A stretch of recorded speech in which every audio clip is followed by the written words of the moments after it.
Hello YouTube, this is White Lightning 777 and this is a reaction video to Chrome Freak 123's differences between the Dragunov and the PSL. This is my SA93 made in Bulgaria. This is an AK, shoots 7.62 by 39. Scope mount is not the typical SVD AK style you see nowadays because that style wasn't available in '96 when I bought it. Well, not widely anyway, for the sum of $375. This is the type of ammo that you'll see used. The AKs don't like brass. They like steel because it grips the chamber a little bit better, and they can take advantage of that friction to shoot. This AK has never jammed, it has never misfired, it has never stovepiped, it has never failed to fire. Its record of reliability is perfect. You can see on the other side of it, typical AK safety switch. And of course we can always make sure that we're not loaded. See inside chamber, not loaded. If you were to see a bullet, you'd see one in there now. This is a 20-round tanker magazine. Maryland discourages high-capacity mags that they define as over 20 rounds, and you can't sell them or export them. If you have them, they may or may not bother you. So I figure if you hit them, if you miss them 20 times, they're probably out of range anyway. Maybe you should get a PSL or a Dragunov. You might get them next time, but so it'll be interesting to see how this compares to the other gun that I ordered. I tried to buy a Zastava M76. I gave the seller my credit card and everything else, and hopefully they'll send it to my FFL or dealer, or at least acknowledge my existence soon. This is a bipod for it. This is typical Outers bipod. You actually can get these at Walmart, and they work very well with the black Dragunov style stock that you get.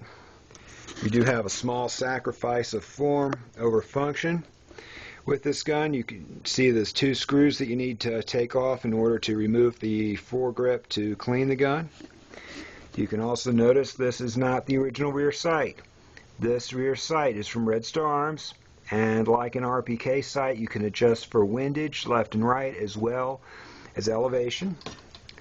This is the tool you need to do your sights. This does the post, screws it in and out, and this does your elevation from side to side. If you have an AK, you must get one of these tools.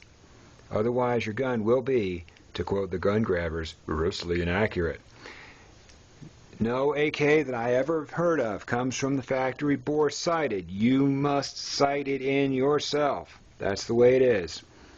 They're a great first gun to have, but on the one hand, on the other hand, they're not really for wussies either, though. So mine has a pretty low number on it.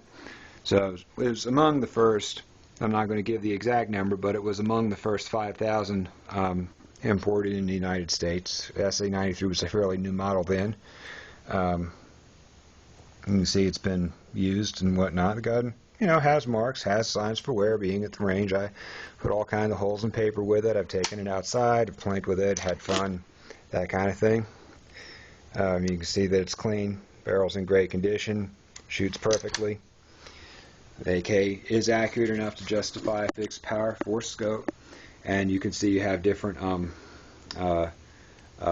illumination settings for how bright you want that red dot to be. Sling works. The scope mount, you can pick the gun up by that if you want to without hurting the zero, although it's probably not such a bad idea. These are magazine side-by-side clips. You can tape your magazine side by side, and that way you don't have to reload. You have a magazine restriction in your state, and you're worried about your personal safety, you might want to get these. This is again another Red Star Arms accessory, stripper clip loader. You drop your bullets in there. In theory, it looks a little bit better than it sounds. This is a typical 10-round hunting clip that you'd use to actually go hunting. Most landowners and state parks don't want you taking these bodaciously huge magazines and blasting their, and blasting everything to Kingdom Come with it. And besides, I mean, these guns are heavy, and you don't necessarily want to carry something like this for 5 or 10 or 20 miles around all the time. Another important accessory to get, the muzzle brake. And you can see that this is pinned on. They don't fall off. The pinned on ones are fine. You don't have to weld them on. You don't have to beg ATF to give you permission to thread it or anything like that. They work fine the way they are. So these scope covers are transparent. You can take them off if you like, or leave them on. Just protects the scope a little bit. So, the inside of it, I mean, you push it, it just comes apart like any other AK. These guns by Arsenal are assembled tightly, so the dust covers don't just come off. They don't, you can't just take them apart easily. Hopefully, hopefully my cell phone photography hasn't made you sick. This is a Red Star Arms trigger. Doesn't look any different from here, but clearly you can see that the pound weight is very, very light. This is a very light trigger, and makes the gun much more accurate than you would otherwise expect it to be. Contrary to popular belief, AKs are very, very accurate enough for their intended purpose. If you want to go deer hunting, or you want to defend yourself, or you just want to put holes in beer cans and paper targets, this is the gun for you. They're a good first gun to have if you are contemplating purchasing your first centerfire rifle. Any Kalashnikov would be an excellent choice because they're easy to maintain, and you'd have to be a complete idiot to screw them up. Just make sure that that they're locked up, and the only thing I worry about with mine is people perhaps trying to steal the gun, and so I don't show my face. I'm not going to discuss where I live. I don't want the bad guys coming after this thing. I mean, MS-13 could do a lot of damage with something like this.